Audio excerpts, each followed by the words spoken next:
میرے نبی نے کہا میں نے جہاں بیٹی دی پہلے آسمان سے فرشتہ آیا، میں نے جہاں شادی کی پہلے آسمان سے فرشتہ آیا۔ حضرت فاطمہ کے لیے ابو بکر پیغام لائے، انکار کر دیا، عمر پیغام لائے، انکار کر دیا، علی پیغام لائے، جبریل آ گئے کہ اللہ فرما رہے ہیں فاطمہ علی کی ہے۔ کہ یا رسول اللہ آ کے بولے نہیں، چپ۔ آپ نے کہا علی کیسے آئے؟ چپ۔ پھر آپ نے خود کہا فاطمہ کے رشتے کے لیے آئے ہو؟ کہا جی ہاں۔ تو آپ نے کہا انشاءاللہ۔ جبریل کے آنے کے بعد بھی کہا انشاءاللہ، یہ نہیں کہا بس ٹھیک ہے ہو گیا ڈن، کہیں آگے یہ ڈن، نہیں نہیں نہیں نہیں۔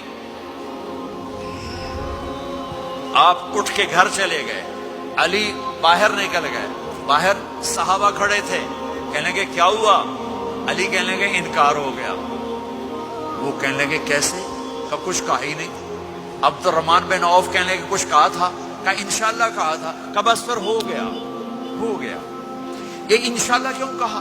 ہاں کیوں نہیں کی؟ اب گھر گئے، کس کو بلا رہے ہیں؟ فاطمہ۔ کون؟ جنت کی عورتوں کی سردار، حسن حسین کی ماں۔ جنت میں نور کی چمک اٹھے گی، جنتی پوچھیں گے یہ نور کیسا ہے؟ کہا جائے گا اوپر کی جنت میں علی و فاطمہ مسکرائے ہیں، ان کے داندوں کے نور سے جنت جگمگائی ہے۔ آپ نے کہا بیٹی فاطمہ علی کا رشتہ آیا ہے، ہاں کر دوں؟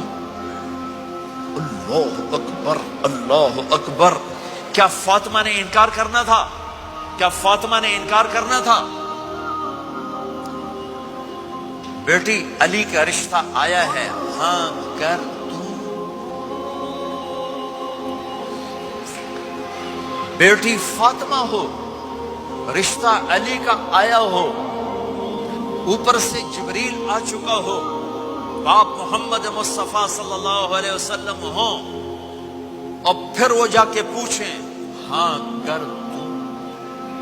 میرے بھائیو، مجھے نہیں پتا یہاں معاشرت کتنی کو بدلی ہے، لیکن ہمارے ہاں بیٹیوں سے نہیں پوچھا جاتا، اور دیہاتوں میں بچوں سے بھی نہیں پوچھا جاتا، بات تیرا کر دیتا ہے ہن بھاویں تو من یا نہ من۔